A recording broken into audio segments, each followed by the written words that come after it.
সূরা আশ-শুআরা। রহমান রহিম আল্লাহ তাআলার নামে। তাসিন মিম।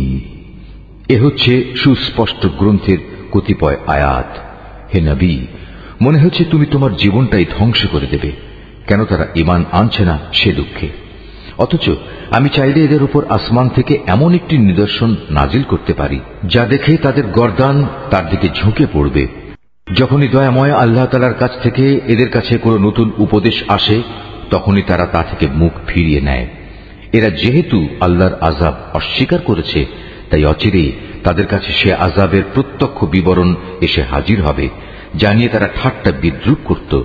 এরা কি জমিনের দিকে নজর করে দেখে না আমি কত কত ধরনের উৎকৃষ্ট জিনিসপত্র তাতে উৎপাদন করাই? নিশ্চয়ই এর মাঝে আমার সৃষ্টি কৌশলের নিদর্শন ছড়িয়ে আছে, কিন্তু তাদের অধিকাংশ মানুষ তা বিশ্বাসই করে না।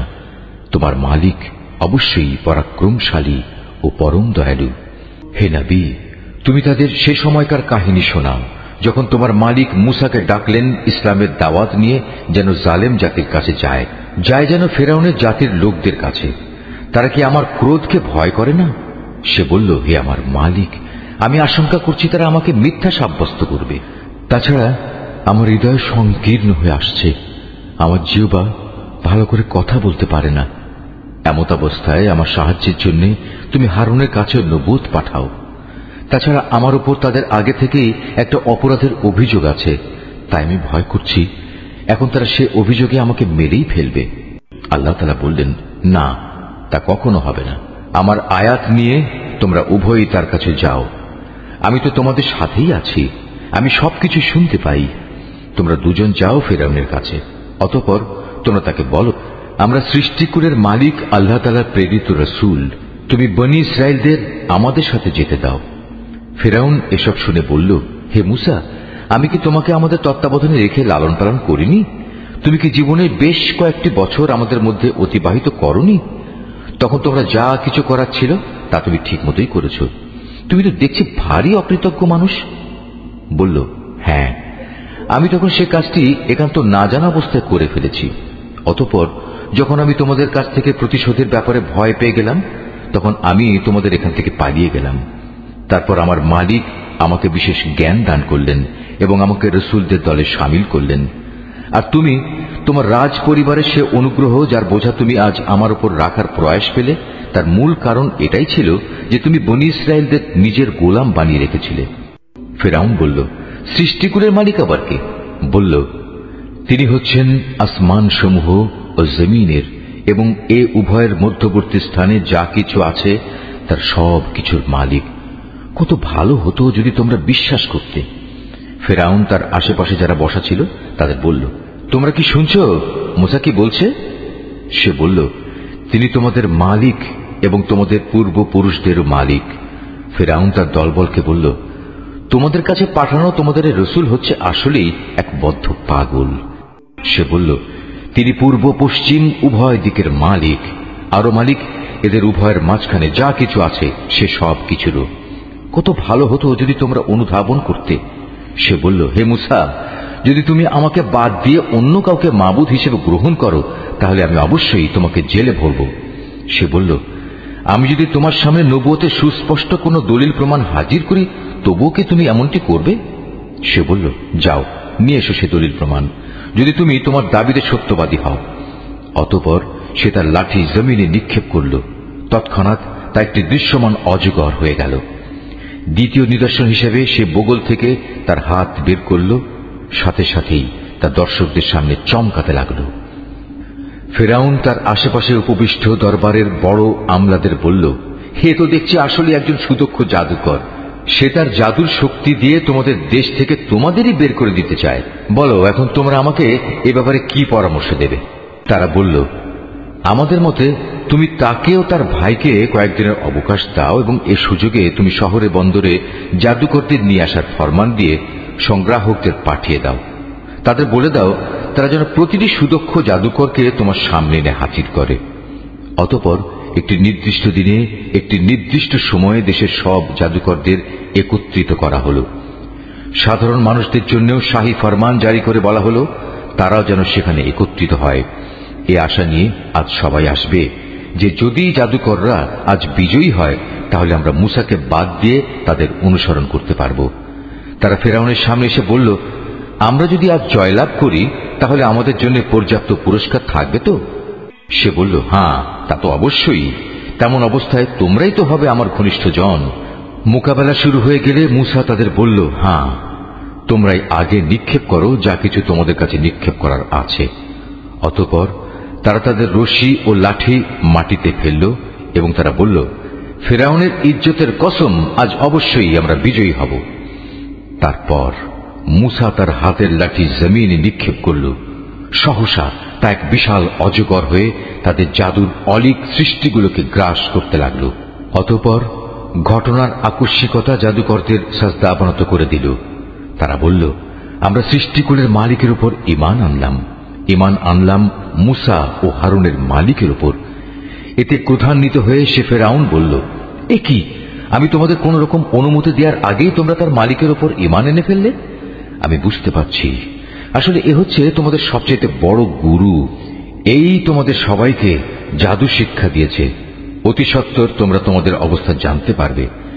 আমি তোমাদের হাত ও পা বিপরীত দিক থেকে কেটে দেব। অতঃপর আমি তোমাদের সবাইকে একে একে শুলে চড়াবো। তারা বলল, এতে আমাদের কোনো ক্ষতি নেই। তুমি যাই করো, আমরা তো একদিন আমাদের মালিকের কাছেই ফিরে যাব। আমরা আশা করব সেদিন আমাদের মালিক আমাদের জাদু সংক্রান্ত এসব গুনাহখাতা মাফ করে দেবেন, কেননা আমরাই এ দলের মাঝে সবার আগে ঈমান এনেছি। রুকু 4। অতঃপর আমি মুসার কাছে ওহী পাঠিয়ে বললাম, রাত থাকতে থাকতেই তুমি আমার বান্দাদের নিয়ে এ জনপদ থেকে বেরিয়ে যাও। সাবধান থেকো, ফেরাউনের পক্ষ থেকে তোমাদের অবশ্যই অনুসরণ করা হবে। ইতিমধ্যে ফেরাউন সৈন্য জড়ো করার জন্য শহরে বন্দরে সংগ্রাহক পাঠিয়ে দিল। সে বলল, এরা তো হচ্ছে একটি ক্ষুদ্র দল মাত্র। এরা আমাদের অনেক ক্রোধের উদ্রেক ঘটিয়েছে, অথচ এদের মোকাবেলায় আমরা হচ্ছে একটি সম্মিলিত সেনাবাহিনী। আমি ধীরে ধীরে এবার তাদের উদ্যানমালা ও ঝর্ণাধারাসমূহ থেকে বের করে আনলাম তাদের সঞ্চিত ধনভাণ্ডার ও সুরম্য প্রাসাদ সমূহ থেকে। এভাবেই ঘটনাটা সংঘটিত হল। আমি বনী ইসরায়েলদের ফেরাউন ও তাদের লোকজনদের ফেলে আসা জিনিসপত্রের মালিক বানিয়ে দিলাম। তারা সূর্যোদয়ের প্রাক্কালেই তাদের পশ্চাৎ ধাবন করল। এক পর্যায়ে যখন একদল আরেক দলকে দেখে ফেলল, তখন মুসার সাথীরা বলে উঠল, আমরা বুঝি এখনই ধরা পড়ে যাব। সে বলল, না, কিছুতেই নয়। আমার সাথে অবশ্যই আমার মালিক রয়েছেন। তিনি আমাকে এই সংকট থেকে বেরিয়ে যাবার একটা পথ অবশ্যই পাতলে দেবেন। অতঃপর আমি এই বলে মুসার কাছে ওহী পাঠালাম, তুমি তোমার লাঠি দ্বারা সমুদ্রে আঘাত হানো। মুসা তার লাঠি সমুদ্রে ফেলার পর তা ফেটে 2 ভাগ হয়ে গেল এবং এর প্রতিটি ভাগ এত বড় ছিল যেমন উঁচু উঁচু একটা পাহাড়। এবার আমি অপর দলটিকে এই জায়গার কাছে নিয়ে এলাম। ঘটনার সমাপ্তি এভাবে হল। আমি মুসা ও তার সকল সাথীকে ফেরাউন থেকে উদ্ধার করলাম। অতঃপর আমি অপর দলটিকে সাগরে ডুবিয়ে দিলাম। অবশ্যই এ ঘটনার মাঝে শিক্ষার নিদর্শন আছে, কিন্তু তাদের অধিকাংশ মানুষ তো আল্লাহ তাআলার উপর ঈমানই আনে না। তোমার মালিক অবশ্যই পরাক্রমশালী ও পরম দয়ালু। হে নবী, তুমি ওদের কাছে ইব্রাহিমের ঘটনাও বর্ণনা করো, যখন সে তার পিতা ও তার জাতির লোকদের এ মর্মে জিজ্ঞেস করেছিল, তোমরা সবাই কার ইবাদত করো? তারা বলল, হ্যাঁ, আমরা মূর্তির ইবাদত করি। নিষ্ঠার সাথে আমরা তাদের ইবাদতে মগ্ন থাকি। সে বলল, বলো তো, তোমরা যখন তাদের ডাকো তারা কি তোমাদের কোনো কথা শুনতে পায়? অথবা তারা কি তোমাদের কোনো উপকার করতে পারে, কিংবা পারে কি তোমাদের কোনো ক্ষতি করতে? তারা বলল, না, তা পারে না। তবে আমরা আমাদের বাপদাদাদের এরূপে এদের ইবাদত করতে দেখেছি। সে বলল, তোমরা কি কখনো তাদের ব্যাপারটা একটু চিন্তা ভাবনা করে দেখেছো যাতে তোমরা ইবাদত করো? তোমরা নিজেরা যেমনি করছো তোমাদের আগের লোকেরাও তেমনি করেছে। এভাবে যাদের ইবাদত করা হচ্ছে তারা সবাই হচ্ছে আমার দুশমন। তবে সৃষ্টিকুলের মালিক ছাড়া তিনি আমার বন্ধু। তিনি আমাকে পয়দা করেছেন, অতঃপর তিনি আমাকে অন্ধকারে চলার পথ দেখিয়েছেন। তিনি আমাকে আহার্য দেন, তিনি আমার পানীয় সরবরাহ করেন। আর আমি যখন রোগাক্রান্ত হই তখন তিনি আমাকে রোগ মুক্ত করেন। তিনি আমার মৃত্যু ঘটাবেন, তিনি আমাকে আবার নতুন জীবন দেবেন। শেষ বিচারের দিন তাঁর কাছ থেকে আমি এ আশা করব তিনি আমার গুনাহসমূহ মাফ করে দেবেন। অতঃপর ইব্রাহিম দোয়া করল, হে আমার মালিক, তুমি আমাকে জ্ঞান দান করো এবং আমাকে তোমার নেককার মানুষদের সাথে মিলিয়ে রেখো এবং আগামী প্রজন্মের কাছে তুমি আমার স্মরণ অব্যাহত রেখো। আমাকে তুমি তোমার নেয়ামতে ভরা জান্নাতের অধিকারীদের মধ্যে শামিল করে নিও। আমার পিতাকে হেদায়েতের তৌফিক দিয়ে তুমি মাফ করে দাও, কেননা সে গুমরাহীদের একজন। আমাকে তুমি সেদিন অপমানিত করো না যেদিন সব মানুষদের পুনরায় জীবন দেয়া হবে। সেদিন তো কারো ধন সম্পদ কাজে লাগবে না, না সন্তান সন্ততি কারো কাজে আসবে। অবশ্য যে আল্লাহর কাছে একটি বিশুদ্ধ অন্তর নিয়ে হাজির হবে তার কথা আলাদা। সেদিন জান্নাতকে পরহেজগার লোকদের একান্ত কাছে নিয়ে আসা হবে এবং জাহান্নামকে গুনাহগারদের জন্য উন্মোচিত করে দেয়া হবে। তখন তাদের বলা হবে, বলো এখন কোথায় তারা দুনিয়ার জীবনে যাদের তোমরা ইবাদত করতে, যাদের তোমরা আল্লাহ তাআলাকে বাদ দিয়ে ইবাদতের জন্য ডাকতে? আজ তারা তোমাদের কোন রকম সাহায্য করতে পারবে কি? না তারা নিজেদের আল্লাহর আযাব থেকে আজ বাঁচাতে পারবে? অতঃপর যাদের তারা মাবুদ বানাতো তারা এবং গুমরা মানুষ যারা তাদের ইবাদত করত, সবাইকে সেখানে অধোমুখী করে নিক্ষেপ করা হবে ইবলিসের সমুদায় বাহিনীকেও।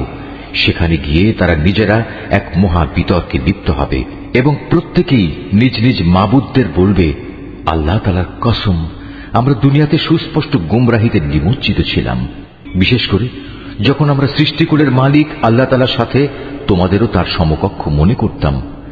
আসলে এসব বড় বড় গুনার ব্যক্তিরাই আমাদের পথভ্রষ্ট করে দিয়েছে। হায়, আজ আমাদের পক্ষে কথা বলার কেউই রইল না, না আছে এমন কোন শরীর বন্ধু যে আল্লাহ তাআলার কাছে সুপারিশ পেশ করতে পারে। কত ভালো হতো যদি আমাদের আরেকবার দুনিয়ায় পাঠিয়ে দেয়া হতো, তাহলে অবশ্যই আমরা ঈমানদার হয়ে যেতাম। নিঃসন্দেহে এ ঘটনার মাঝেও শিক্ষার বহু নিদর্শন রয়েছে, কিন্তু তাদের অধিকাংশ লোক তো ঈমানই আনে না। নিশ্চয়ই তোমার মালিক পরাক্রমশালী ও পরম দয়ালু। নূহের জাতির লোকেরাও আমার রসুলদের মিথ্যা সাব্যস্ত করেছিল। যখন তাদেরই ভাই নূহ এসে তাদের বলল, হে আমার জাতি, তোমরা কি আল্লাহ তাআলাকে ভয় করো না? নিঃসন্দেহে আমি তোমাদের জন্য একজন বিশ্বস্ত রসুল। অতএব তোমরা একমাত্র আল্লাহ তাআলাকে ভয় করো এবং আমার আনুগত্য করো। আমি এ দাওয়াত পৌঁছানোর জন্য তোমাদের কাছে কোনো পারিশ্রমিক দাবি করি না। আমার যা পারিশ্রমিক তা তো রব্বুল আলামিনের কাছে মজুদ রয়েছে। সুতরাং তোমরা আল্লাহ তাআলাকে ভয় করো এবং আমার আনুগত্য করো। তারা বলল, আমরা কিভাবে তোমার উপর ঈমান আনব যখন আমরা দেখতে পাচ্ছি কতিপয় নিচু লোক তোমার আনুগত্য স্বীকার করে নিয়েছে।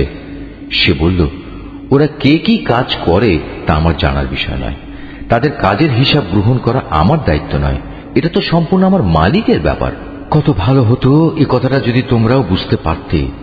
এটা আমার কাজ নয় যে যারা ঈমান আনবে নিম্নমানের মানুষ হওয়ার কারণে আমি তাদের আমার কাছ থেকে তাড়িয়ে দেব।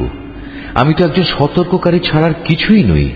তারা বলল, হে নূহ, যদি তুমি এ কাজ থেকে ফিরে না আসো তাহলে তোমাকে পাথর মেরে হত্যা করা হবে। সে বলল, হে আমার মালিক, তুমি দেখতে পাচ্ছ কিভাবে আমার জাতি আমাকে মিথ্যাবাদী সাব্যস্ত করল। তুমি আমার এবং তাদের মাঝে একটা ফয়সালা করে দাও।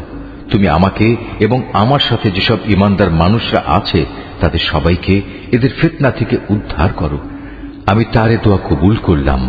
তাকে এবং তার সঙ্গী সাথী যারা ভরা নৌকায় তার সাথে আরোহী ছিল তাদের মহাপ্লাবন থেকে বাঁচিয়ে দিলাম। অতঃপর অবশিষ্ট লোকদের আমি ডুবিয়ে দিলাম। এ ঘটনার জন্যেও একটি শিক্ষণীয় নিদর্শন আছে, কিন্তু এদের মধ্যে অধিকাংশ লোক তো ঈমানই আনে না। অবশ্যই তোমার মালিক, তিনি তো মহাপরাক্রমশালী এবং পরম দয়ালু। আদ সম্প্রদায়ের লোকেরাও তাদের রসুলদের মিথ্যা প্রতিপন্ন করেছিল। যখন তাদেরই একজন শুভাকাঙ্ক্ষী ভাই এসে তাদের বলল, হে আমার জাতির লোকেরা, এ কি হলো তোমাদের? তোমরা কি আল্লাহ তাআলাকে ভয় করবে না? আমি হচ্ছে তোমাদের জন্য একজন বিশ্বস্ত রসুল। অতএব তোমরা আল্লাহ তাআলাকে ভয় করো এবং আমার আনুগত্য করো। আমি তো এই কাজের জন্য তোমাদের কাছে কোনো প্রতিদান চাই না। আমার প্রতিদান তো রব্বুল আলামিন আল্লাহ তাআলার কাছে মজুদ রয়েছে। তোমরা প্রতিটি উঁচু স্থানে স্মৃতিসৌধ হিসেবে বড় বড় ঘর বানিয়ে নিচ্ছ, যা তোমরা একান্ত অপচয় হিসেবেই করছো। এমন নিপুণ শিল্পকর্ম দিয়ে প্রাসাদ বানাচ্ছ যা দেখে মনে হয় তোমরা বুঝি এ পৃথিবীতে চিরদিন থাকবে। অপরদিকে তোমরা যখন কার উপর আঘাত হানো, সে আঘাত হানো অত্যন্ত নিষ্ঠুর স্বেচ্ছাচারী হিসেবে। অতএব তোমরা আল্লাহ তাআলাকে ভয় করো এবং আমার আনুগত্য করো। তোমরা ভয় করো তাকে, যিনি তোমাদের এমন সবকিছু দিয়ে সাহায্য করেছেন যা তোমরা ভালো করে জানো। তিনি চতুষ্পদ জন্তু জানোয়ার সন্তান সন্ততি দিয়ে তোমাদের সাহায্য করেছেন সুরম্য উদ্যানমালা ও ঝর্ণা ধারা দিয়ে। সত্যি আমি এসব অকৃতজ্ঞ আচরণের কারণে তোমাদের জন্য একটি কঠিন দিনের শাস্তির ভয় করছি। তারা বলল, হে নবী, তুমি আমাদের কোনো উপদেশ দাও কিংবা না দাও, উভয়টাই আমাদের জন্য সমান।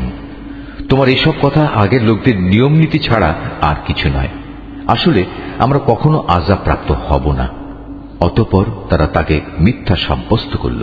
আমিও তাদের সম্পূর্ণ ধ্বংস করে দিলাম। মূলত এই ঘটনার মাঝেও রয়েছে শিক্ষণীয় নিদর্শন। তা সত্ত্বেও এদের অধিকাংশ মানুষ ঈমান আনে না। নিশ্চয়ই তোমার মালিক পরাক্রমশালী, পরম দয়ালু। এভাবে সামুদ জাতীয় তাদের রসুলদের মিথ্যা প্রতিপন্ন করেছিল। যখন তাদেরই এক ভাই সালেহ তাদের বলেছিল, তোমাদের এ কি হলো?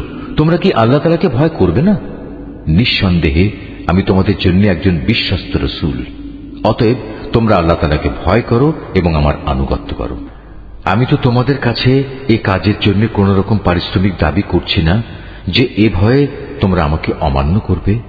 আমার যা কিছু পারিশ্রমিক তা তো সৃষ্টিকুলের মালিক আল্লাহর কাছে মজুদ রয়েছে। তোমরা কি ধরেই নিয়েছ এ দুনিয়ার মাঝে যা কিছু ভোগের উপকরণ রয়েছে তার মধ্যে নিরাপদে বাস করার জন্য তোমাদের এমনি ছেড়ে দেয়া হবে? নিরাপদ থাকবে তোমরা এ উদ্যানমালা ও এ ঝর্ণাধারার মধ্যে? শস্য ক্ষেত্র, এ নাজুক ও ঘন গোছা বিশিষ্ট খেজুর বাগিচার মধ্যেও কি তোমরা সত্যি নিরাপদ থাকতে পারবে? তোমরা যে নিপুণ শিল্প দ্বারা পাহাড় কেটে রংচং করে বাড়ি বানাও, তা থেকে তোমরা চিরদিন থাকতে পারবে? ওর কোনোটাতেই যখন তোমরা নিরাপদ নও, তখন তোমরা আল্লাহ তাআলাকে ভয় করো এবং আমার আনুগত্য করো। সেসব সীমা লঙ্ঘনকারী মানুষদের কথা শোনো না, যারা আল্লাহর জমিনে শুধু বিপর্যয় সৃষ্টি করে এবং কখনো সমাজের সংশোধন করে না। এসব শুনে তারা বলল, হে সালেহ, আসলেই তুমি হচ্ছে একজন জাদুগ্রস্ত ব্যক্তি। তুমি তো আমাদেরই মতো একজন মানুষ। যদি তুমি তোমার দাবিতে সত্যবাদী হও, তাহলে ভিন্ন কোনো প্রমাণ নিয়ে এসো। সে বলল, এ উষ্ট্রি হচ্ছে আমার নবুয়তের প্রমাণ। এর জন্য কুয়ার পানি পান করার একটি নির্দিষ্ট পালা থাকবে, আর একটি নির্দিষ্ট দিনের পালা থাকবে তোমাদের পশুদের পানি পান করার জন্য। কখনো একে কোন রকম দুঃখ ক্লেশ দেওয়ার উদ্দেশ্যে স্পর্শও করো না, নতুবা বড় কঠিন দিনের আযাব তোমাদের পাকড়াও করবে। অতঃপর পায়ের নলি কেটে তারা সেটিকে হত্যা করল। তখন কঠিন শাস্তি দেখে তারা ভীষণভাবে অনুতপ্ত হল। অতঃপর আল্লাহ তাআলার শাস্তি এসে তাদের গ্রাস করল। এই ঘটনার মাঝেও রয়েছে আল্লাহ তাআলার বিশেষ নিদর্শন, কিন্তু তাদের অধিকাংশ মানুষ তো ঈমানই আনে না। নিঃসন্দেহে তোমার মালিক মহাপরাক্রমশালী, পরম দয়ালু। একইভাবে লুতের জাতীয় আল্লাহর রসুলদের অস্বীকার করেছে। যখন তাদের ভাই লুত এসে তাদের বলল, এ কি হলো তোমাদের? তোমরা কি আল্লাহর আযাবকে ভয় করবে না? নিঃসন্দেহে আমি হচ্ছি তোমাদের জন্য একজন বিশ্বস্ত রসুল। অতএব তোমরা আল্লাহ তাআলাকে ভয় করো এবং আমার আনুগত্য করো। আমি তো এ কাজের জন্য তোমাদের কাছে কোনো বিনিময় চাচ্ছি না। আমার বিনিময় তো দুনিয়া জাহানের মালিক আল্লাহর দরবারেই মজুদ রয়েছে। এ কি হলো তোমাদের? জৈবিক প্রয়োজন পূরণের জন্য তোমরা দুনিয়ার পুরুষগুলোর কাছেই যাও, অথচ তোমাদের মালিক তোমাদের এই প্রয়োজনের জন্য তোমাদের স্ত্রীদের পয়দা করে রেখেছেন। তাদের তোমরা পরিহার করে এর নোংরা কাজে লিপ্ত থাকো। তোমরা আসলেই এক মারাত্মক সীমা লঙ্ঘনকারী জাতি।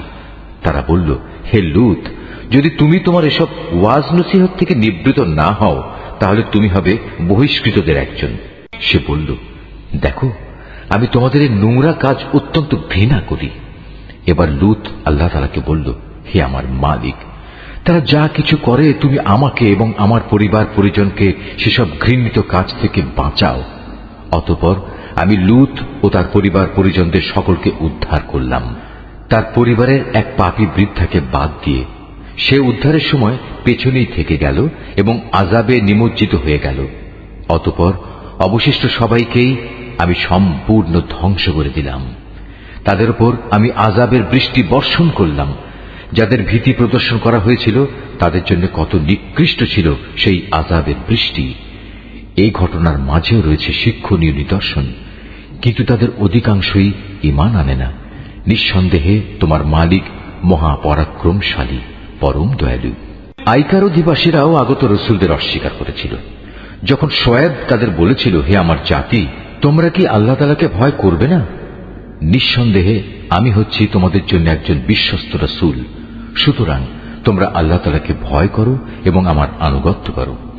আমি যে তোমাদের ডাকছি এজন্য আসলে আমি তোমাদের কাছ থেকে কোনো পারিশ্রমিক দাবি করছি না, কারণ আমার পারিশ্রমিক যা তা তো সৃষ্টিকুলের মালিক আল্লাহ তাআলার কাছেই মজুদ রয়েছে।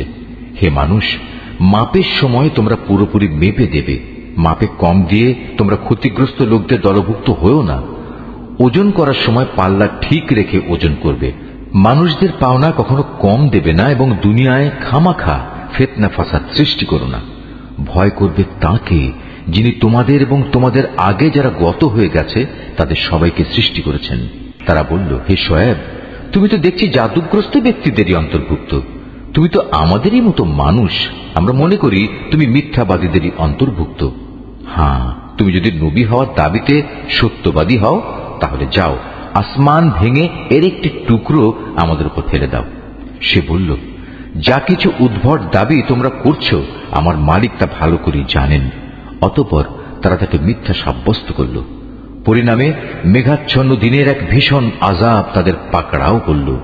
এ ছিল সত্যি এক কঠিন আযাব। এই ঘটনার মাঝেও শিক্ষার নিদর্শন আছে, কিন্তু মানুষদের অনেকেই এর উপর ঈমান আনে না। নিঃসন্দেহে তোমার মালিক মহাপরাক্রমশালী ও পরম দয়ালু। হে নবী, অবশ্যই এ কোরআনটা রব্বুল আলামিনের নাজিল করা একটি গ্রন্থ। একজন বিশ্বস্ত ফেরেশতা আমারই আদেশে এটা নাজিল করেছে তোমারই মনের উপর, যাতে করে তুমিও সতর্ককারী নবীদের একজন হতে পারো। একে নাজিল করা হয়েছে সুস্পষ্ট আরবি ভাষায়। আগের উম্মতদের কাছে নাজিল করা কিতাবসমূহে অবশ্যই এটি উল্লিখিত আছে। এটা কি এদের জন্য দলিল নয় যে বনী ইসরায়েলের আলেমরাও এর সম্পর্কে পূর্ণ অবগত আছে? যদি আমি এ কোরআনকে আরবির বদলে অন্য কোনো অনারবের ওপর তার ভাষায় নাজিল করতাম, তারপর সে অনারব ব্যক্তি তাদের কাছে এসে এটা কিতাব পাঠ করত, অতঃপর ভাষাগত অজুহাত তুলে এর উপর তারা মোটেই ঈমান আনত না। এভাবেই আমি এ বিষয়টি নাফরমান অপরাধীদের অন্তরে প্রবেশ করিয়ে দিয়েছি। তারা কখনো এর উপর ঈমান আনবে না যতক্ষণ না তারা কোনো কঠিন আযাব নিজেদের চোখে দেখতে পাবে।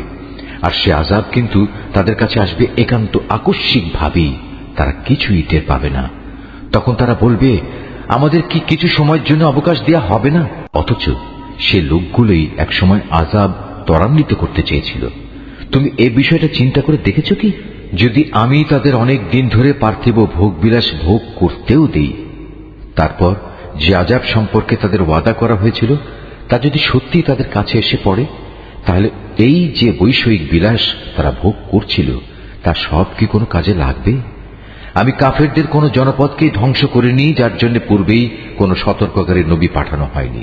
তা হচ্ছে সুস্পষ্ট উপদেশ। আর আমি তো জালেম নই যে সতর্ক না করেই তাদের ধ্বংস করে দেব। এ কোরআন কোন শয়তান নাজিল করেনি। ওরা এ কাজের যোগ্যও নয়, না তারা তেমন কোনো ক্ষমতা রাখে। তাদের তো ওহী শোনা থেকেও বঞ্চিত রাখা হয়েছে। অতএব তুমি কখনো আল্লাহ তাআলার সাথে অন্য কোনো মাবুদকে ডেকো না, নতুবা তুমিও শাস্তিযোগ্য হয়ে পড়বে। হে নবী, তুমি তোমার নিকটতম আত্মীয় স্বজনদের আল্লাহ তাআলার আযাব থেকে ভয় দেখাও। যে ব্যক্তি ঈমান নিয়ে তোমার অনুবর্তন করবে তুমি তার প্রতি স্নেহের আচরণ করো।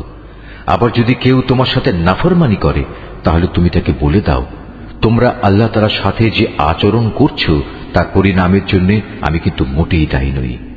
তাদের অবাধ্য আচরণে তুমি মনক্ষুণ্ণ হইও না, তুমি বরং সর্বোচ্চ পরাক্রমশালী ও দয়ালু আল্লাহ তাআলার উপরই ভরসা করো, যিনি তোমাকে দেখতে থাকেন যখন তুমি নামাজে দাঁড়াও এবং সিজদাকারীদের মাঝে তোমার ওঠা বসাও তিনি দেখেন। অবশ্যই তিনি সব কিছু শোনেন, সব কিছু জানেন। হে নবী, আমি কি তোমাকে বলে দেব শয়তান কার উপর সাওয়ার হয়? শয়তান তো সাওয়ার হয় প্রতিটি ঘোর মিথ্যাবাদী ও পাপী মানুষদের উপর। ওরা শয়তানের কথা শোনার জন্য কান পেতে থাকে, আর তাদের অধিকাংশই হচ্ছে নিরেট মিথ্যাবাদী। আমার নবী কবি নয়। কবিরা তো অধিকাংশই পথভ্রষ্ট হয়। কবিদের অনুসরণ করে আরো কতিপয় গোমরা ব্যক্তি। তুমি কি দেখতে পাও না, ওরা কল্পনার হাওয়ায় চড়ে প্রতিটি ময়দানে উদ্ভ্রান্তের মতো ঘুরে বেড়াচ্ছে। এরা এমন কথা অন্যদের বলে যা তারা নিজেরা করে না। তবে যারা আল্লাহর উপর ঈমান আনে ও সেই অনুযায়ী নেক কাজ করে এবং বেশি করে আল্লাহ তাআলাকে স্মরণ করে, তাদের কথা আলাদা।